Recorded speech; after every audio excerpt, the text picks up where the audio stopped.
Mesdames, Messieurs, bonsoir, ravi de vous retrouver comme chaque dimanche soir en direct sur Canal Algérie pour parler football dans votre émission Canal Foot. Et au sommaire pour ce 9e numéro de la saison, on va parler de l'équipe nationale A', carton plein pour les gars de Majid Bouguera qui se sont imposés en amical la semaine dernière face au Niger et le Mali.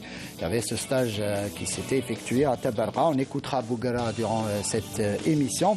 On parlera de la Ligue 1, bien évidemment, avec cette victoire du Mouloudia d'Alger aujourd'hui lors du Classico face à la jeunesse sportive de Kabylie, 1-0. Le CS Constantine, victorieux du côté de l'Herba, qui poursuit son bonhomme de chemin en tête de cette Ligue 1. Et on terminera cette émission avec un focus, un gros plan sur le CRB Louis Ded, le Canal Algérie et son journaliste Fatah Abada. Est resté aux côtés des joueurs du CRB pendant toute une journée hier. On va suivre un reportage exclusif de notre ami Fatah Abada. Ce sera en toute fin d'émission. Et pour parler et évoquer tous ces sujets, j'ai le plaisir d'avoir sur ce plateau un invité qui nous fait le plaisir d'être avec nous pour la première fois. J'ai nommé Alexis Gendouz, gardien de but du CRB Louis-Z et de l'équipe nationale A'. Alexis, bonsoir. Bonsoir, salut. Très heureux de vous avoir avec nous. Très heureux de même. Vous n'êtes pas trop fatigué après l'équipe nationale, les matchs qui s'enchaînent avec le CRB? Non, on va pas se plaindre. Vaut mieux que ça soit comme ça. Très bien. Et à vos côtés, justement, Alexis, on retrouve l'autre gardien de but. Il fut un temps. Le papa des gardiens de but algériens. Abdenour Kawa. Abdenour, bonsoir. Bonsoir Saïd, bonsoir Alexis. C'est vraiment un plaisir de te retrouver sur ce plateau. Bon, on a déjà eu l'occasion de discuter. Le langage facile. Ça passe très facilement. Très bien. Et bonsoir à nos amis téléspectateurs. Et de l'autre côté de la table, le défenseur.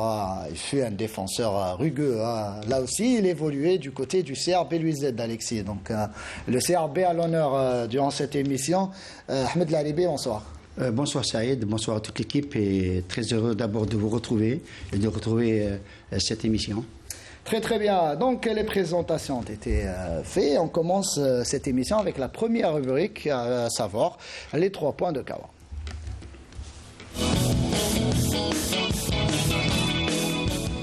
Alors, Abdenour, qu'est-ce qui vous a marqué durant la semaine? Bon, il n'y a pas eu grand-chose dans la semaine, mais enfin, toujours est-il, on va commencer par l'USMA, qui fait quand même un bon match nul en Afrique du Sud, qui n'est pas à la porte à côté. Donc en attendant le match retour, ils ont une bonne option. Match de la Coupe de la Confédération. Coupe de la CAF, donc en attendant le match retour qui doit se dérouler cette semaine, en fin de semaine. J'espère qu'ils n'auront pas eu trop de problèmes pour se qualifier, en attendant bien évidemment le tirage au sort des groupes. L'USMA qui avait fait un match nul 0 partout. 0 partout, donc c'est toujours bon à prendre. Bon, maintenant, il faut confirmer au match retour. Ça, pour ce côté-là, moi, je pense que ça ne va pas être facile, mais s'ils s'appliquent, je pense qu'ils pourront passer haut la main. Mercredi, au stade de Sétif, à partir de 18h. Toujours au stade de Sétif, malheureusement. Donc, et en deuxième point, c'est un peu la forme des joueurs de l'équipe nationale, à l'image de Belaïli, qui a quand même marqué 2 buts et auteur aussi d'une passe décisive, de Ben Nasser également, de Brahimi, de Ben Taleb. Donc, c'est bon signe pour notre équipe nationale. Rahma également. Donc, en attendant les 2 matchs amicaux que doit livrer notre équipe nationale en guise de préparation, je pense que ça augure plutôt d'un bon présage et que notre équipe soit au meilleur niveau. Et enfin, en troisième point, bien évidemment, c'est un peu cet arbitrage qui est tatillonnant. C'est récurrent quand même. On se plaint de l'arbitrage depuis de nombreuses saisons. Et cette année, on a encore vu beaucoup d'erreurs d'arbitrage. Mais ça n'explique pas un peu le comportement de certains dirigeants, de certains joueurs. C'est vrai que l'arbitre fait partie du jeu. Et au même titre que les joueurs, quelquefois, il peut se tromper involontairement, bien entendu. Et ce n'est pas pour cette raison-là qu'il faut avoir un comportement. Il faut toujours rester dans le cadre sportif. Très très bien, effectivement, et les joueurs notamment et les dirigeants doivent rester exemplaires là aussi. Absolument. Malgré des fois, c'est vrai que des fois les décisions arbitrales peuvent un petit peu influer, mais il faudra rester, on a vu quelques images désolantes, effectivement. On a fait donc, après les 3 points, on passe à présent à la Liga, mais on va patienter un petit peu. On va commencer avec la rubrique de l'équipe nationale sur l'équipe nationale et l'hiver.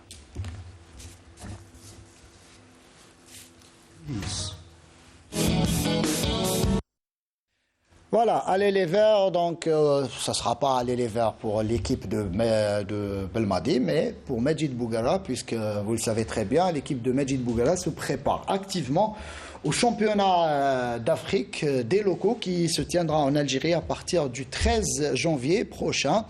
Et l'équipe nationale a disputé 2 matchs la semaine dernière. C'était en Tunisie face au Mali. Tout d'abord, on en a parlé la semaine dernière sur ce même plateau. Et le Niger. Et on voit les buts de ce match face au Niger. 2-0, victoire des Verts. Et on aura par la suite les 4 buts inscrits face au Mali. Voilà, le Mali, c'était samedi dernier, alors que le match face au Niger, c'était mercredi, avec une victoire éclatante là aussi. Même, ce fut quelque peu difficile cette fois-ci face au Niger, mais la victoire y est. Et justement, on a avec nous un joueur qui était présent à ce stage des locaux, à savoir le gardien, je rappelle, du CR Belouizdad, Alexis Gendouz. Alexis, parlez-nous un petit peu de ce stage, d'emblée déjà. 2 matchs. Vous avez été aligné lors du premier face à cette équipe du Mali. Parlez-nous de ce stage de manière globale, un bilan, si on doit parler de bilan. Déjà, on a pu travailler dans des bonnes conditions. Le terrain était bon, on était bien encadré, l'hôtel en Tunisie, etc. Tout était nickel. Donc ça fait qu'on a pu travailler en confiance, sereinement. Et après, les matchs de l'équipe nationale, c'est toujours des matchs différents. Hein. On est toujours très concentré, on veut toujours se donner à fond. Et pour l'instant, ça nous réussit plutôt bien. Donc là, le premier match contre le Mali, on avait face à nous on a déroulé, mais face à nous une très bonne équipe. Vous étiez le titulaire face au Mali, justement. On ne va pas dire qu'on a été surpris, mais une victoire aussi large face à une équipe aussi redoutable que le Mali. Le Mali, on le rappelle, le Mali, finaliste de la précédente édition du CHAN. Non, c'est vrai. Après, franchement, pour l'instant, on travaille bien, on a un bon groupe. Donc il faut continuer en espérant que tous ces bons résultats dans la préparation continuent pendant la CHAN, justement. Oui, Abdelman. Je voulais te poser une question, tout simplement. Là, on a vu quelques images du match contre le Niger. Quelle est la sensation de jouer, pour une équipe nationale, bien entendu, de jouer sur un terrain pratiquement sans tribune, c'est beaucoup plus... Terrain d'entraînement. Un terrain d'entraînement. Quelle est la sensation par rapport, bien sûr, à un match qui se déroule avec spectateurs et tout? Il y a quand même une différence énorme. Non, il y a une énorme différence, surtout parce qu'on peut vite se laisser... endormir. Voilà, on peut vite se laisser endormir, mais là, le coach il nous avait prévenu. Il était toujours là pour nous tenir éveillés. Donc on n'a pas fait cette erreur-là justement de baisser le pied, mais c'est sûr qu'on préfère tous dans un stade, encore plus avec non, j'ai dit par rapport, bien sûr, parce que j'ai déjà vécu ça. Donc, ça c'était aussi disons une exigence de Medjid Bougara qui voulait justement travailler un petit peu dans la discrétion à huis clos. D'ailleurs les matchs n'étaient pas retransmis, histoire un petit peu de se préparer un petit peu dans l'intimité, loin des caméras. Ahmed Lalibi, je reviens vers vous dans un instant. On va écouter tout d'abord Medjid Bougara, l'entraîneur, donc le sélectionneur de cette équipe nationale, qui revient là aussi sur ces 2 matchs et sur le bilan à retenir en tout cas de ce stage effectué à Tabarka. Voilà, il n'y a plus de petites équipes quand je dis ça, c'est-à-dire que voilà, les équipes sont beaucoup mieux organisées. Et là, quand on tombe contre des équipes comme le Niger, très agressif, très agressif, mais c'est bien, c'est un bon test pour nous. C'est ce qu'on peut retrouver à la CHAN. Très compact, donc c'est toujours difficile un peu justement de trouver ces espaces. Contrairement au match du Mali, où le Mali justement c'est une équipe voilà, plus en confiance, plus joueuse, plus ouverte. Donc on va dire ça nous a bien convenu. Et quand on tombe contre des équipes bien organisées et très basses et très agressives, c'est sûr qu'on met un peu plus de temps. On l'a vu contre le Soudan, malgré l'opposition et d'autres matchs. Donc, vous l'avez écouté, donc Majid Bougra qui revient sur ce stage. Il part des 2 matchs. Un commentaire? Oui, je pense que par rapport au dernier match contre le Soudan, où, entre guillemets, Bougra n'était pas satisfait, n'était pas convaincu d'abord par certaines situations au niveau du groupe. Je pense que les 2 matchs joués contre le Mali et le Niger ont été satisfaisants, convaincants. Je pense qu'il a annihilé deux équipes différentes, hein, Alexis. La première contre le Mali, la deuxième contre le Niger. Et il y a eu notamment le départ de 6 joueurs de l'USMA tout à fait, qui ont été libérés au terme du premier match. Oui, et puis ce qu'il faut retenir de ce stage, c'est un stage qui a été très positif dans tous les sens, parce que lui, il dit qu'on a travaillé beaucoup plus l'aspect technico-tactique, c'est très intéressant dans le football moderne. Et puis, je pense que quelque part, Bougra est très chanceux, parce que d'abord, il a de la qualité individuelle, de la qualité collective, il y a de la qualité technique individuelle, donc ce qui fait que quand on est bon techniquement, on peut être très très bon tactiquement. Et puis c'est vrai qu'il a joué presque, si je ne me trompe pas, il a joué 19 matchs, c'est ça? Oui, une seule défaite. Une défaite, oui, c'est bien, c'est encourageant, c'est convaincant, mais attention, au niveau, on dit le CHAN et non pas la CHAN. Hein. Le CHAN, effectivement. Au niveau du prochain CHAN, c'est vrai, quand c'est officiel, quand les joueurs... Ce sera une autre paire de manches. Lui, il a peur des équipes qui restent trop derrière. Et puis, vous savez, quand on n'est pas bon sur le plan technique individuel, on reste groupé en bloc, on reste en bloc très très bas, et ça vous complique la situation. Et vous me tendez la perche justement pour revenir sur ce match face au Niger. Ça a été plus compliqué au final face au Niger que face au Mali. Et Majid Bougra, il l'explique notamment, et on va l'écouter dans quelques instants, notamment sur l'approche du match par l'adversaire. Hein. Le Niger a refusé le jeu. Il y a eu pourtant ce but dès l'entame du match, hein, quasiment à la 2e minute de jeu par Tahar Fethallah. Et le 2e but inscrit en toute fin de match, dans le temps additionnel. Vous étiez présent. Est-ce que ça a été compliqué? Est-ce que c'est compliqué d'affronter justement ce genre de petites équipes, si on doit les surnommer ainsi? Bon, après, voilà, comme on disait, comme l'a dit le coach, il n'y a pas de petites équipes, mais voilà, c'est plus facile de jouer contre une équipe comme le Mali, on va dire, qui ouvre le jeu, qui tente, qui joue haut, qui vraiment veut aussi marquer, etc., que jouer contre une équipe comme le Niger, qui est regroupée défensivement, qui attend justement les erreurs de notre part, des coups de pied arrêtés, des contre-attaques, etc. C'est toujours plus difficile quand tout le monde est dans son camp et qu'il faut bouger un bloc qui est bien en place.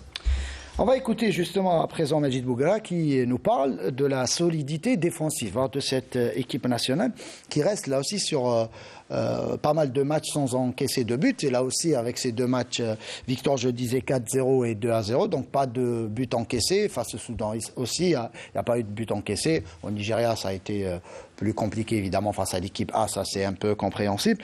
On l'écoute Majid Bougra qui explique justement cette solidité défensive de l'équipe nationale. On n'a pas été trop inquiété, c'est ce que je disais tout à l'heure, c'était que tactiquement tout le monde faisait des efforts. Et ça c'est quelque chose qu'il faut garder, c'est la clé du succès, c'est l'état d'esprit collectif dans la transition, que ce soit offensif ou défensif, des joueurs très généreux et voilà, moi c'est vraiment un plaisir d'être avec eux à chaque stage parce que c'est des joueurs très bien éduqués, très à l'écoute, qui ont envie de progresser et voilà, l'enchaînement des victoires montre qu'il y a un sérieux, qu'il y a un travail, qu'ils sont en train de progresser. Mais comme je le dis, hein, on ne s'enflamme pas. Voilà, maintenant ces matchs-là sont derrière nous. On va garder ces choses positives et négatives et repartir sur un nouveau stage avec une envie encore de progresser et d'essayer de gagner les autres matchs. Parce qu'il faut qu'on soit en mode compétition à chaque match, en mode compétiteur. Et c'est ce qu'on leur inculque depuis un certain temps. Alhamdoulilah, pour l'instant ça se passe bien, mais je le répète, le plus important c'est d'être prêt le jour J de la CHAN. Abdelnour, vous l'avez connu, côtoyé Majid Bougra en sélection nationale lorsqu'il était joueur, justement. Est-ce que, selon vous, il transmet la même mentalité qu'il avait lorsqu'il était joueur? Absolument. Et qu'il est désormais entraîneur de cette équipe? Quand on connaît bien Majid, quand il était joueur, il lâchait rien sur le terrain. D'abord, c'était un bout en train. Et non seulement il a... Je ne parle pas de la qualité de jeu, je parle en tant que meneur. C'était quelqu'un qui était aimé d'abord par tous les joueurs. Et il a réussi à faire la transition de joueur à entraîneur. C'est pas évident. Là, actuellement, depuis qu'il a pris en charge cette équipe nationale, moi, je pense qu'il a réussi à transmettre un peu, non seulement tout son vécu, mais en plus, il a dit une chose qui est très importante, c'est que les joueurs veulent progresser.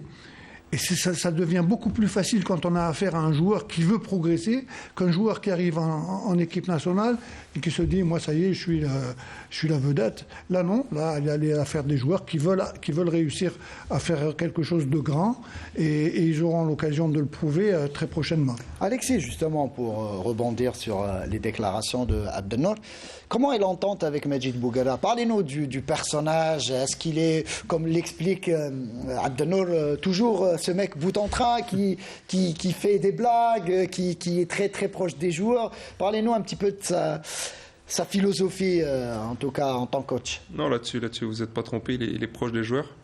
Après, nous, d'abord, on le voyait à la télé, maintenant c'est notre entraîneur, donc il a quand même ce rôle qui change. Mais il a cette qualité de transmettre et de donner aux joueurs. Et il arrive à nous donner cette envie et à nous donner le style de jeu qu'il souhaite. Il arrive à nous le faire comprendre. Et je pense que ça, c'est une qualité. C'est quoi son style de jeu? C'est vrai que on sait que c'est un coach qui est plus vers... Qui aime bien l'offensive, en tout cas. Il a été défenseur, mais cela n'empêche pas qu'il est un fan... Il a marqué des buts, il a marqué beaucoup de buts. Exact. Et quel but, hein, je me rappelle de son but. Dans le jeu, pas sur balle arrêtée. Oui, je parle de buts qu'il a marqué en Ligue des Champions européenne, je m'en rappelle. Je ne sais pas si vous l'avez vu, c'était un but magnifique avec les Glasgow Rangers en Ligue des Champions. Il avait dribblé quasiment toute l'équipe. Le fameux but contre le Burkina Faso. Exact. Il descend de son poste défensif, il se retrouve devant des buts. Voilà, parlez-nous du style qu'il veut imposer, notamment à cette sélection. C'est vrai que le coach il veut imposer un style de jeu très... On va pas se mentir, il veut qu'on impose notre jeu. Il veut qu'on ressorte de derrière. Il veut qu'on joue au ballon. Il veut vraiment qu'on ait cette maîtrise. Qu'on ait cette maîtrise du jeu et du match pour pouvoir vraiment avoir le fil du match entre nos mains.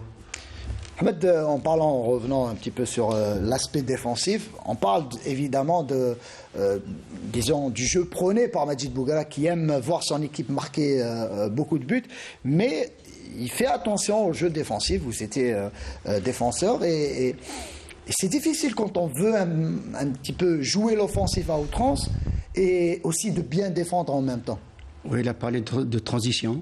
Ça prouve que dans son esprit, il a cette capacité de passer, même quand on essaie de défendre, et a tout de suite cette capacité de pouvoir à chaque fois récupérer le ballon, aller vers l'avant.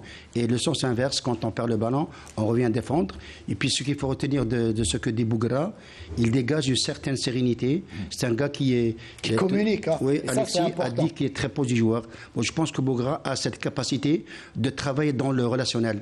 Ça, c'est très important. Et puis, quand il est stressé, il ne transmet pas ce stress aux joueurs. Ça, c'est important. C'est bien de le souligner. C'est très, très important. C'est très, très important quand les joueurs sentent que l'entraîneur est tranquille, qui n'est pas, n'est-ce pas, Alexis? Vrai, quand on le sent confiant, ça aide aussi à... Vous avez rigolé. Oui, je rigole, parce que c'est vrai. Moi, j'ai côtoyé beaucoup d'entraîneurs.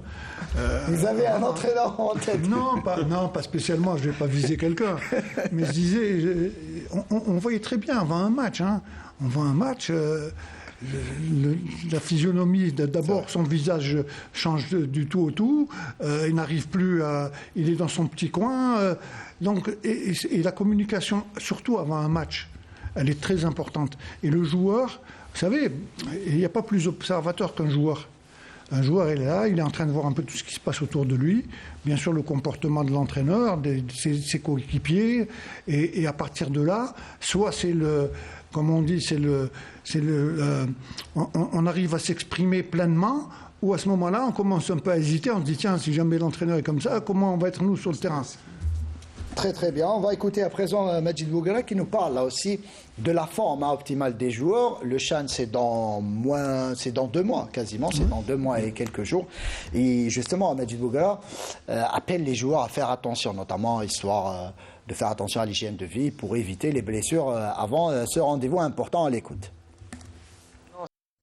On parle beaucoup de Coupe du Monde actuellement et des joueurs blessés au plus haut niveau et des joueurs qui ratent la Coupe du Monde. Là aussi, ce CHAN qui intervient au milieu de la saison risque un petit peu de fausser les calculs, notamment des coachs avec les blessures qui peuvent survenir en cette période de l'année. Alexis, justement, à 2 mois du CHAN, j'imagine que c'est un événement important pour vous aussi. Vous faites partie de cette sélection depuis pas mal de temps donc, et vous êtes... Je pense en tout cas le gardien sans doute titulaire de cette équipe. Est-ce que vous y pensez dès maintenant ou vous dites que pour l'instant c'est un peu loin? Est-ce que vous, justement en parlant d'hygiène de vie, vous faites attention actuellement à vous ménager notamment et à éviter le plus possible les blessures? Après, c'est sûr que c'est dans un coin de nos têtes, hein, à tous. Hein. Ça va être, je pense, un très très gros événement. En Algérie, dans notre pays. Donc, c'est dans un coin de notre tête. Après, le fait de se ménager, c'est toujours compliqué. Même, on pense tout le temps un peu à la blessure, mais souvent, c'est quand on y pense que ça arrive. Donc, on est obligé de se donner à fond, parce qu'en même temps, il y a le championnat aussi. L'exigence du championnat, et vous jouez on joue le titre, il y a la Coupe d'Afrique, on va aller le plus loin possible, il y a l'équipe nationale. Donc, je pense, faut essayer d'avoir une grosse hygiène de vie. Faire attention, bien se reposer, bien s'entraîner. Et après, de toute façon, c'est pas entre nos mains. C'est le destin c'est le destin, c'est pas entre nos mains. Abdelnour, oui. Vous savez, avoir la chance d'abord d'être dans un grand club en Algérie, qu'on le veuille ou pas, on a quand même des clubs qui sont assez huppés, bien que le niveau ne soit pas vraiment d'un niveau très très très haut. Mais ce que je voulais dire, il y a beaucoup de joueurs qui ont une chance extraordinaire. Non seulement, quand tu viens de parler du CRB, le CRB joue le championnat, joue la Coupe d'Afrique, peut-être la Coupe d'Algérie, et puis il a des joueurs qui sont en équipe nationale. Le rêve d'un joueur, c'est de participer au plus grand nombre de compétitions officielles, et surtout quand il s'agit de l'équipe nationale, des événements comme ça, on a envie de nous éclater à fond et de donner le meilleur de nous-mêmes, ça c'est certain. Briller lors du CHAN, notamment pour vous, Alexis, c'est aussi frapper un grand coup, en tout cas, à la porte, aux portes de la sélection nationale. Notamment, et on sait qu'un Raïs Mboulhi arrive quasiment à la fin de sa carrière internationale. Là aussi, je pense que c'est un petit peu dans votre tête. Bien sûr, ça c'est dans un coin de la tête, et je vais me répéter un peu, mais c'est dans tous les joueurs, pour tous les joueurs, c'est pareil. Hein. Tout le monde a pour objectif de briller. De briller, surtout de briller déjà, parce que sous les couleurs en équipe nationale, c'est toujours différent. Et surtout, aller en équipe nationale A, c'est l'objectif de tous les joueurs, j'ai envie de dire tous les joueurs algériens du monde. Hein. C'est certain.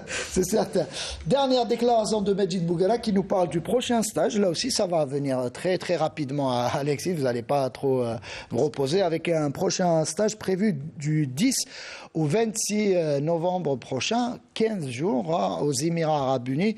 Et il y aura là aussi 3 matchs à disputer. On va l'écouter, Medjid Bouguera. C'est bien d'enchaîner des stages. Là, on sent que les joueurs qu'une cohésion, qu'une famille se crée. Ils sont vraiment bien ensemble. On les voit très souvent très ensemble jusqu'à le soir. Donc c'est ça qu'il nous faut. Il nous faut ces styles de stage justement pour avoir vraiment une famille, parce que c'est comme ça qu'on pourra gagner une compétition. L'équipe nationale, il y a les 2 matchs face au Koweït et la série, c'est acté. Il y aura un 3e match entre les deux, donc en principe, c'est pas encore officiel, mais ce sera la Sierra Leone là aussi, et ça sera face à des équipes A, donc des sélections A. On en a parlé déjà la semaine dernière, mais en l'écoutant, Medjid Bouguera, il insiste sur l'aspect familial là aussi, sur l'importance de ces stages. Et ça sera un stage de 15 jours, ça sera long. Donc ça va un petit peu resserrer les liens davantage entre les joueurs, Ahmed. Ah oui, c'est très important. Le fait de dire nous travaillons dans un climat familial, c'est très important d'abord pour le sélectionneur, pour l'ensemble des joueurs. Puis je pense que là, il veut il va affronter et jouer un autre profil de jeu, un autre profil d'animation. Ça, c'est des équipes arabes par rapport au Mali, au Niger. Là, il veut que les joueurs s'adaptent d'abord à toutes les animations, à toutes les transitions, pour être prêts le jour J, comme il dit souvent. Parce que c'est bien de pouvoir gagner tous les matchs d'application amicaux, mais le plus important, ce sont les compétitions officielles. Si on n'arrive pas à être en forme le jour J, c'est qu'on doit passer à côté. Alex, là aussi, la grosse difficulté qu'a eu à rencontrer Majid Boughara tout au long de ces 2 dernières années, depuis sa nomination à la tête de cette sélection à prime, c'est le changement, d'effectifs, avec pas mal de joueurs cadres de cette équipe qui partaient à l'étranger, qui donc de facto n'étaient plus sélectionnables. Mais on sent là depuis quelques semaines que le noyau est bien là, l'équipe est quasiment, l'effectif est dégagé. Il parle un petit peu, il insiste sur l'aspect familial de cette sélection. Est-ce qu'il est dans le vrai, Majid? Est-ce que là, quand vous partez en sélection, même si vous évoluez dans des clubs différents, mais il y a ce rapprochement, même si du côté de CRB, il y a quasiment 7 ou 8 joueurs, l'USMA là aussi, il y a pas mal de joueurs, donc on sent cette amitié naissante, mais qui est un petit peu, qui est véridique en tout cas. Ben moi, pour parler un peu de mon cas, moi pour ma première sélection, j'ai eu la chance d'être avec plusieurs joueurs de l'USMA.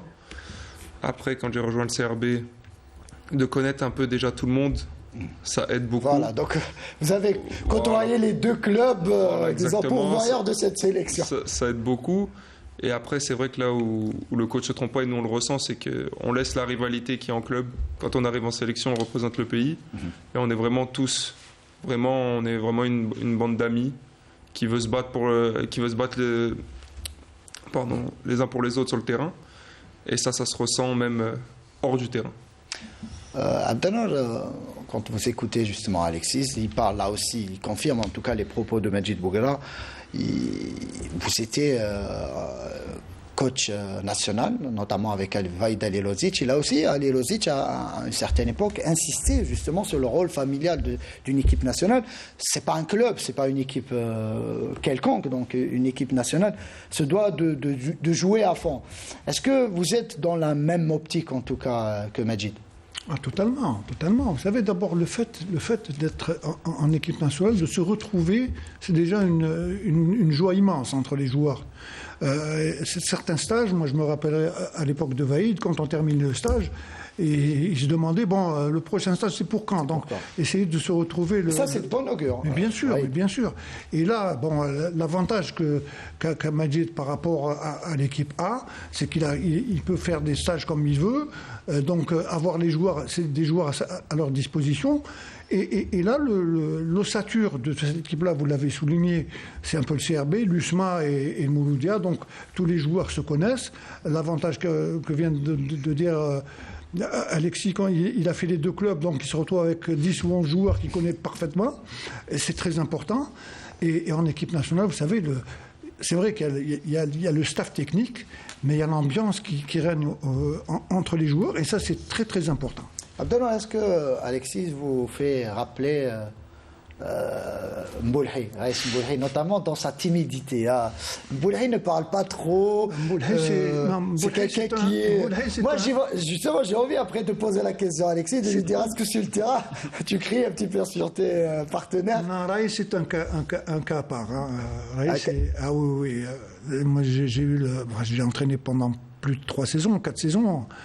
À chaque fois qu'on se retrouvait en équipe nationale, on discutait énormément, hormis le fait d'être au niveau de l'équipe nationale, mais on discutait énormément un peu de sa carrière, de sa vie. C'est un garçon qui a une force de caractère extraordinaire. Là, j'ai retrouvé un peu tout à l'heure, on discutait avant l'émission avec Alexis, ce qui est important, surtout pour un gardien de but, c'est d'avoir un mental extraordinaire et d'avoir une ambition et surtout de travailler. Vous savez, Raïs n'est pas arrivé comme ça. Hein. Raïs, quand on était dans une séance d'entraînement, dès qu'on terminait la séance, il demandait encore plus. Donc c'est quelqu'un qui voulait être au meilleur niveau possible et il l'a prouvé pendant toute sa Je reviens vers vous. Alexis, parlez-nous un petit peu de votre personnalité. Est-ce que vous êtes timide dans la vie quotidienne? Est-ce que sur le terrain, vous êtes un autre joueur Sur le terrain, c'est sûr que je suis quelqu'un... je suis beaucoup plus nerveux, je fais beaucoup plus de bruit. Après, c'est vrai que là, moi, à l'extérieur... assez calme. Ouais, assez calme. Je reste dans mon coin, je me montre pas trop. Tranquille. Ça me va très bien comme ça. Parfait. Je voudrais tout simplement rajouter une chose. Tout à l'heure, il n'y a pas si longtemps, Alexis a dit que nous sommes une bande d'amis. Il n'a pas dit nous sommes une bande de joueurs. C'est réconfortant et puis ça donne de la force.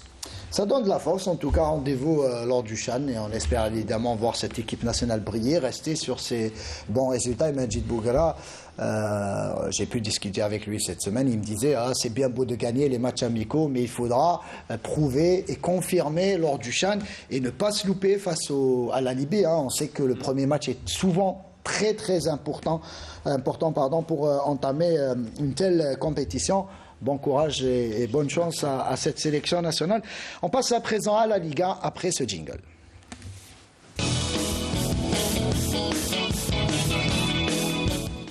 Et me dit Mokhtar Hamani, notamment une victoire lors du CHAN nous fera oublier l'absence de l'Algérie au mondial. Ça serait compliqué de suivre le mondial là, cette fois-ci, messieurs. Donc, en l'absence de l'Algérie, il faut s'y faire. On était en train de voir un peu. Il n'y a pas l'Algérie, il n'y a pas l'Italie. Donc, c'est réconfortant.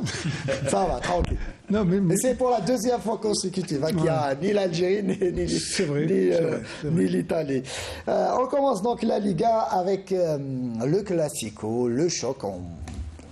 Le grand match, j'allais dire, mais ce fut un match très difficile à voir en tout cas ce match, ce Classico qui a opposé le Mouloudia d'Alger à la GS Kabylie. Le niveau il n'était pas franchement très reluisant, mais il y a eu en tout cas victoire du Mouloudia d'Alger face à la GS Kabylie. On va suivre le sujet, le résumé de ce match signé Sarah Delbel.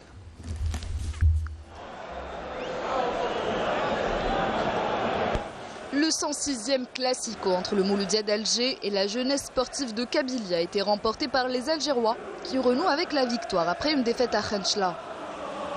La première manche de cette rencontre n'a pas été à la hauteur des attentes. Les visiteurs ont tenté de créer le danger dès les premières minutes, mais sans pouvoir concrétiser leurs actions. 9 minutes de jeu, très beau centre de Boualia, mais Ben Saha ne réussit pas à la toucher. Les Mouloudéens ont répondu avec cette action à la 13e minute de jeu, dégagée par Sidi Salah. Le rythme a baissé par la suite, le MCA a fini par casser le verrou kabyle à la 30e minute de jeu, grâce à ce tir de Hamoudi et le pied de Ben Zaïd qui trempe son portier.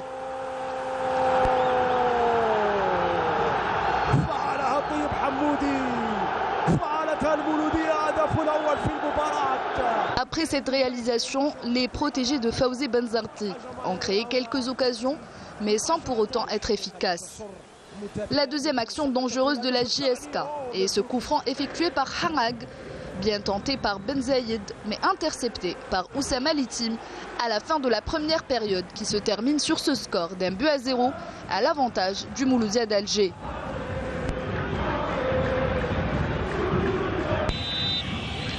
Comme en première période, les deux équipes ont continué avec le même manque de réussite. Malgré les quelques tentatives de la JSK, mais impossible de trouver la faille dans la défense des Verts et Rouges qui étaient déterminés à garder leur cage vierge. 60 minutes de jeu, Mouaki tente de loin, mais c'est un tir mal cadré. Les coéquipiers de Ayoub Abdellaoui procèdent par des contres. 73e minute de jeu, Hamidi centre, mais Isso perd son équilibre et manque le break pour le MCA. 10 minutes après, les locaux parviennent à inscrire un deuxième but, mais Hamidi a été en position d'hors-jeu. Et c'est sur un score d'1-0 en faveur du Mouloudia d'Alger que s'achève ce Classico au stade de Dar el-Baïda.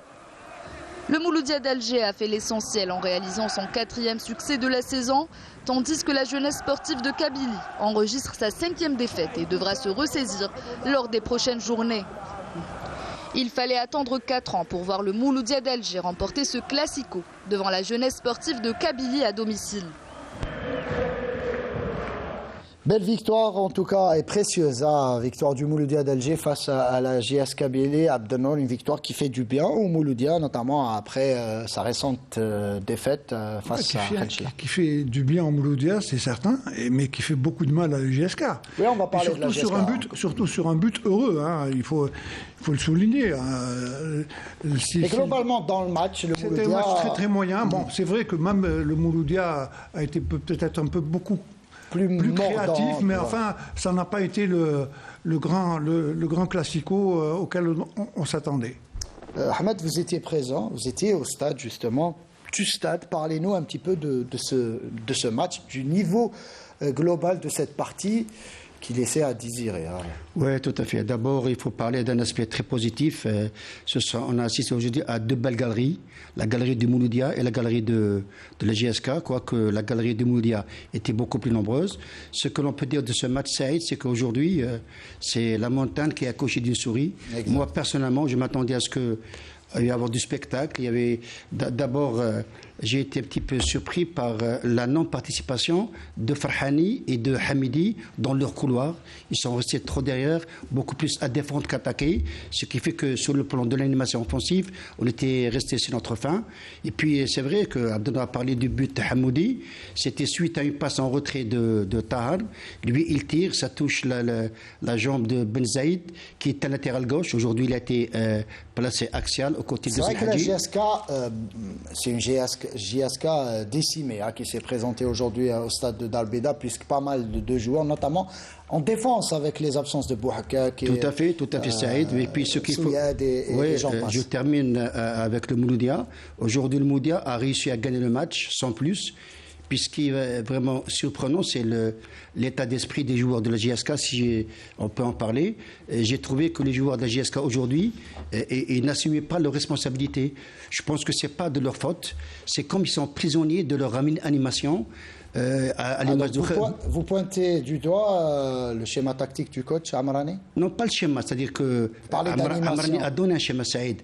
Ça veut dire que sur le terrain, en tant que joueur, il y a des moments, on est tous des joueurs, il faut assumer, il faut prendre ses responsabilités. Aujourd'hui, la JSK, après le revers à domicile contre les SMK, aujourd'hui, je n'ai pas vu la JSK jouer d'une manière libérée. Oui, c'est comme il y a quelque part un ressort qui est cassé et puis il y a un frein. Oui, avec les mauvais résultats, c'est vrai que ça pèse un petit peu. On verra sur la JSK dans quelques instants. Alex, c'est l'un des plus beaux matchs, en tout cas, plus belles affiches du championnat national, mais au final, on se retrouve avec un niveau de jeu très très faible. Il parlait, Ahmed, en tout cas de la présence des supporters. Les supporters font leur travail dans les tribunes et parfois les joueurs, dans ce championnat algérien, on les sent crispés, ils ne jouent pas libérés, on ne les sent pas à 100%. Comment expliquer, justement, vous évoluez dans l'un des plus grands clubs d'Algérie, le CR Belouizdad, comment expliquer parfois une telle affiche accouche, comme l'a expliqué Ahmed, d'une souris, quasiment, une montagne qui accouche d'une souris? Non, comme on l'a dit un peu autour du plateau, c'est vrai que c'est des matchs, on va dire, avec un gros enjeu. C'est-à-dire que les joueurs, souvent, ont peur de faire ces erreurs-là qui coûtent justement les 3 points ou la victoire de son équipe. L'enjeu prime ça sur le inhibe un jeu. peu. Ouais, je pense que l'enjeu prime un peu sur le jeu dans ce genre de match. Les joueurs abordent justement ce genre de match? Est-ce que avant le début de la partie, dans les vestiaires, est-ce qu'on se dit hey, les gars, il faut faire attention, on joue simple, on joue pour gagner, on joue pour plaire à aux galeries? Quel est le discours entre les joueurs? Non, je pense que tout le monde joue pour gagner. Après là, je pense qu'il y avait 2 équipes qui avaient peut-être gros à perdre aussi. Parce que la GSK en ce moment, ils ont besoin de points. Ils ont besoin de points. Le Mouloudia. La GSK a été menée au score dès la 30e minute. On aurait dû voir une autre équipe de la GSK. Vous parlez d'enjeu, mais quand on a ce but encaissé, on n'a pas d'autre alternative que d'aller attaquer en principe. Non, c'est vrai. C'est vrai qu'on essaye. Quand on a la peur au ventre, c'est autre chose. Il faut... Vous savez, tout à l'heure, on était en train de parler d'ambition. Une équipe, Ahmed a dit, moi j'ai vu un schéma, je ne parle pas de schéma tactique, moi je parle du joueur sur le terrain. quelle est la réaction d'un joueur sur le terrain. Un classico comme celui-là, moi, hormis le fait d'avoir des consignes de l'entraîneur et tout, moi sur le terrain, je me défonce à fond. Donc, c'est ce qui manque à la GSK, sans doute. À la GSK et au Mouloudia. Quoique le Mouloudia également a joué la peur au ventre. Hein. Il se dit, tiens, si jamais on n'arrive pas à battre la GSK, ça va être également, on va retomber. Mais là, pour la GSK, ça devient très très compliqué. Avant-dernière au classement général, la GSK. Je pense que ça ne s'est jamais... La GSK, l'année passée, ils avaient très très mal débuté le championnat. Pas à ce point. Absolument. À 6e, 7e journée, ils se sont repris. Mais là, ça commence un peu à durer un peu trop longtemps. J'espère qu'ils vont avoir la possibilité de se ressaisir, parce qu'en continuant comme ça va être très très difficile pour eux. Justement, Ahmed, la GS Kabylie, 15e au classement général avec 5 petits points. En 8 matchs disputés, ça sent la crise. C'est pas que ça sent, c'est la crise. C'est la crise, et puis c'est maigre comme résultat en parlant de points.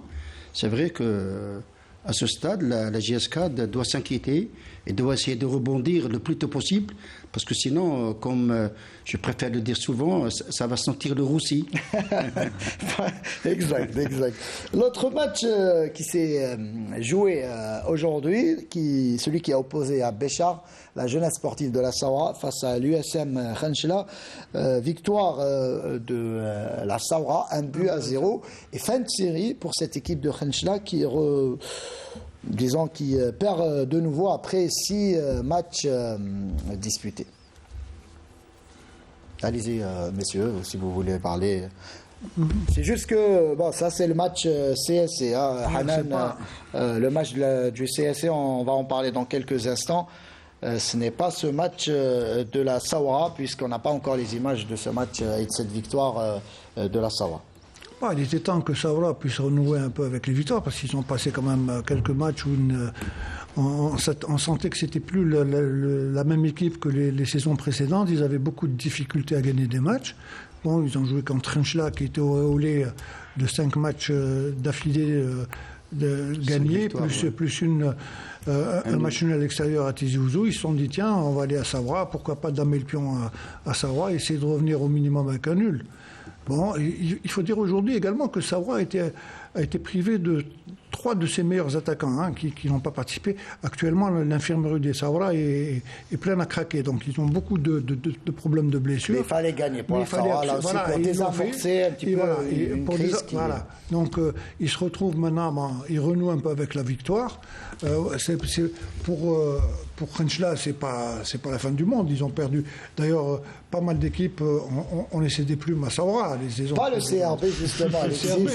Alexis, plutôt, le CRB a gagné pour la deuxième année consécutive du côté de la Saoura. Parlez-nous un petit peu de cette équipe de la Saoura, de l'ambiance qui règne à Béchar. On dit souvent que c'est difficile d'aller jouer là-bas. Est-ce que vous confirmez, justement? C'est très très difficile. Après, nous, cette année, on a eu je ne sais pas si on peut appeler ça la chance, mais on a eu la réussite. En tout cas, on a réussi à ramener les 3 points. Mais c'est vrai que là-bas, c'est difficile de revenir avec la victoire. Ils ont un public qui pousse beaucoup les joueurs. Il y a une équipe qui se sent à l'aise à domicile aussi, qui développe un très bon jeu à domicile. Ça fait que c'est toujours compliqué, mais bon. Qui impose un rythme soutenu. Donc ça, exactement, chez eux, c'est compliqué. Très très bien, on passe à présent à l'autre match et cette belle victoire, là aussi, du leader du classement, à savoir le CS Constantine, qui s'impose, là aussi, sur un terrain très difficile, du côté de l'Erba. On va suivre le sujet de Riyad Belkhademi, on revient. Les Constantinois se déplacent en leader à l'Erba pour essayer de conserver leur première place. Et ce leader, justement, n'a pas attendu le round d'observation, puisque dès la 2e minute de jeu, c'est Kopkou qui se fait faucher dans la surface de réparation. L'arbitre n'hésite pas et désigne le point de pénalty. Monsieur Boutera est intransigeant. L'Arji tente la transformation et manque le cadre. Première occasion avortée pour le CSC. Les Bleus de l'Erba vont réagir à la 9e minute de jeu. Raïd tente une frappe en dehors de la surface et Boukrir repousse. Le pressing des Sénafers va finir par payer à la 16e minute de jeu. Ce diable de Kopou sur une frappe et un contre à la 16e minute de jeu. Frappe et bat le gardien de l'Erba, le CSC, mène 1-0. L'Arba'a répond coup pour coup et cette fois-ci, c'est Toumi qui tente la frappe et Boklit qui sort en corner. Partie remise 1 minute plus tard, cette fois-ci, le même Toumi, le ballon au fond défilé, cette fois-ci, Boklit ne peut rien éviter. Et l'Arba'a égalise, un but partout. Les supporters exultent, mais la joie sera de courte durée.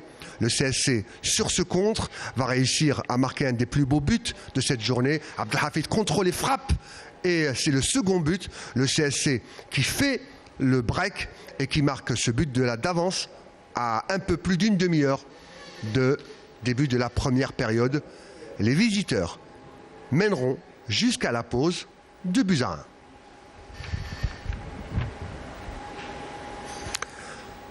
En seconde période, le rythme a sensiblement baissé et les occasions seront pratiquement toutes signées l'Arba'a. Avec cette occasion manquée, encore une fois, les joueurs de l'Arba'a qui butent sur le gardien. Et puis ce but de Saadaoui signalé hors jeu à la 67e minute de jeu.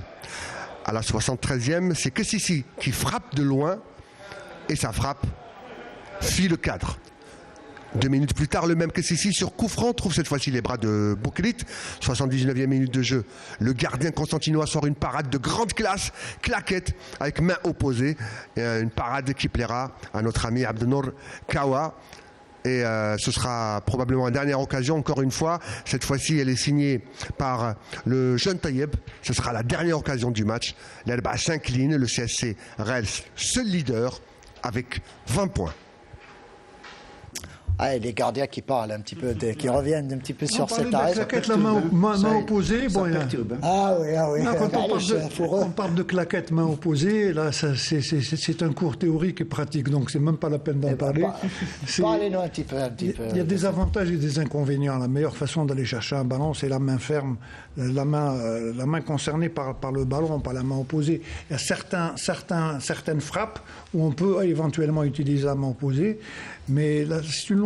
C'est beau pour voilà, c'est beau pour la photo. Pour la photo, c'est magnifique. C'est magnifique, n'est-ce pas, Alex? C'est bien. Sur ce match, Ahmed Laribi, le CSC, là aussi, on parlait un petit peu d'un début de saison, peut-être surprise pour le CSC après tout ce qui s'est passé à l'intersaison, mais au final, le CSC, après 9 matchs disputés jusque-là, qui confirme et qui, en tout cas, lance un message aux concurrents que le CSC est bien là et qui va jouer jusqu'au bout ce championnat. Évidemment, c'est une précieuse victoire acquise à l'Arba'a. L'Arba'a, c'est une équipe très très joueuse. C'est vrai que très difficile à battre à l'Arba'a. C'est la première défaite à domicile cette saison pour le RC depuis très très longtemps que l'Arba'a n'a pas... C'est une équipe intraitable à domicile. C'est vrai que malgré le pénalty loupé par le CSC a réussi à marquer le premier but. Juste après, il y a l'égalisation. Le deuxième but, je pense que quelque part, ce match s'est joué beaucoup plus en première période. Et puis en deuxième mi-temps, il y a eu des situations de jeu. Et le CSC a su comment défendre. Et il s'en sort avec une victoire très importante pour la suite des événements. Alexis, le CRB, donc voilà, on le voit, vous talonnez depuis quelques matchs, quelques journées cette équipe du CSC, même si le CRB a encore des matchs en retard à disputer. Est-ce que vous pensez que le CSC faudra compter sur cette équipe cette saison? Je pense qu'il faudra compter sur eux. Je pense qu'il faudra compter sur eux parce que on peut parler de chance peut-être au début 2, 3, 4 matchs. Voilà. Après, quand au bout de 5, 6, 7, là maintenant 9 matchs, une équipe elle enchaîne les victoires, c'est qu'il y a quelque chose derrière, il y a un bon travail. Et c'est une équipe qui gagne très souvent à l'extérieur. Oui, mais il faut qu'ils soient endurants, parce que les saisons passées, on l'a vu, les 10, 12, la phase aller, ils font des matchs magnifique, il ramène un maximum de points, et puis la phase de retour. Mais je pense que cette année, tous les ingrédients sont là pour jouer le titre. Hein. Pratiquement, c'est le même staff que la saison passée. Bon, mis à part le petit quick qu'il y a eu en début de saison. C'est pratiquement également le même effectif, 3-4 joueurs près. Donc, ils n'ont pas de soucis matériels, ils n'ont pas de soucis financiers. Je pense que tous les ingrédients sont là pour faire une très bonne saison. Et tout ce que je souhaite, moi, pour le CSC, c'est qu'il puisse continuer sur cette lancée. Hein. Et l'Arba'a, après l'Arba'a, bien entendu, vous savez, l'Arba'a, d'abord, c'est une équipe qui manque énormément de moyens. Mais avec le peu de moyens dont elle dispose, elle arrive à... Ça a toujours été une équipe qui a posé surtout des problèmes aux grandes équipes, entre guillemets. Hein. Très très bien, on va passer là aussi au dauphin de cette Ligue 1, le dauphin qui a pour nom le CRB Luzet, qui recevait le promu au stade du 20 août, l'équipe d'Albed, et on pensait voir le CRB l'emporter assez facilement. Ça a été très très compliqué pour les gars de la Riba. On va suivre le sujet signé Lindet Boulet en vient. Dès le début du match, les deux équipes ont opté pour l'offensive. Plusieurs occasions ont été créées de part et d'autre, et notamment par les Blues d'Adi, qui étaient plus dangereux et qui parvenaient à monopoliser le ballon au milieu du terrain. Le Shabab a multiplié les assauts, mais malgré cela n'a pas pu ouvrir le score durant la première mi-temps qui s'est terminée sur un score nul et vierge. Après la pause, le Shabab continue sur la même lancée. Les poulains de Nabil Kouki étaient proches de l'ouverture du score, si ce n'était le gardien adverse qui a réussi à garder sa cage vierge avec plusieurs arrêts décisifs. La défense du CRB a également bien tenu le coup, où elle a su se montrer rassurante devant les contre-attaques du MC El Biad. 90e minute de jeu, les deux formations sont sur un score de parité, 0 partout. Et dans le temps additionnel, le jeune Belkhadem réussit à obtenir un penalty et Bourdim l'a transformé en but. Et c'était d'ailleurs l'unique réalisation de la partie. Un but à 0 pour un Shabab qui confirme sa suprématie.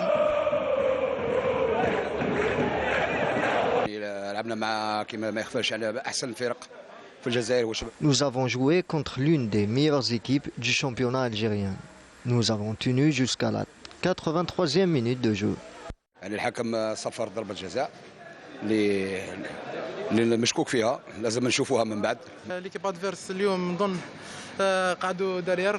L'équipe adverse a tenu presque tout le match. Ils ont même créé beaucoup d'occasions, mais nous avons gagné grâce à un penalty.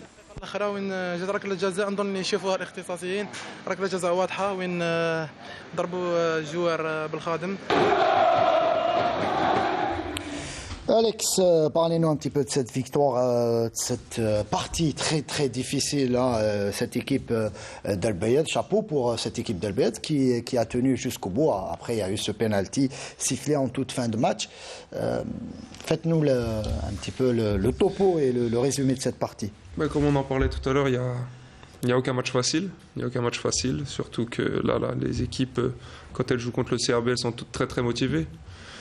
Donc tout le monde veut impressionner, veut sortir le grand jeu. C'est un peu logique, hein. Exactement. Ça fait que nous, c'est très compliqué de jouer contre une équipe qui reste derrière, qui attend un peu nos erreurs, qu'on se livre un peu trop.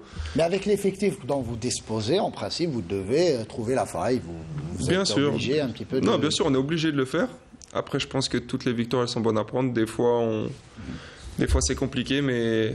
on prend les 3 points, et là je pense qu'hier c'était le cas. C'est ça le secret, hein, messieurs, du champion. On dit souvent que quand on a du mal à gagner, en tout cas à produire du beau jeu, si on peut glaner les 3 points même avec cette manière, c'est bon à prendre, n'est-ce pas, Ahmed? Oui, c'est ce que fait le CRB actuellement. On doit d'abord parler du match précédent contre l'Entente du Sétif. Match nul. Oui, match nul, où le CRB, c'est vrai, elle a réussi à ramener un très bon point. C'est un match nul, mais au niveau de contenu de jeu, moi j'ai décelé beaucoup plus d'imperfections. C'est le moment où El Kouki doit rectifier ça, parce que tant que ça gagne, c'est bon, mais quand ça va passer à côté, là, ça devient un petit compliqué. Puis, pardon, Saïd. Contre le Bayed, c'est vrai qu'ils ont marqué sur penalty. Il y a un joker de luxe qui s'appelle Bourdim. Il est rentré en deuxième mi-temps à Sétif, il a marqué le but égalisateur. Et puis aujourd'hui, il marque le penalty. Moi, j'avais imaginé qu'il allait le louper parce que c'est très difficile de marquer sur penalty dans ce timing. C'est très important. Il faut être très très concentré. Lui, il l'a fait. Donc c'est un joker de luxe. Et puis Chérif Hadjari dit qu'on a joué contre l'une des meilleures équipes d'Algérie. Moi, je dirais qu'il a joué contre la meilleure équipe d'Algérie par rapport au renfort qu'a eu cette année le CRB. Justement, Vous faites bien d'en parler. On parlait, il y a eu le président du CRB Louisette qu'on salue au passage, Benhadj Mohamed, qui était avec nous sur ce plateau lors de la première cette saison.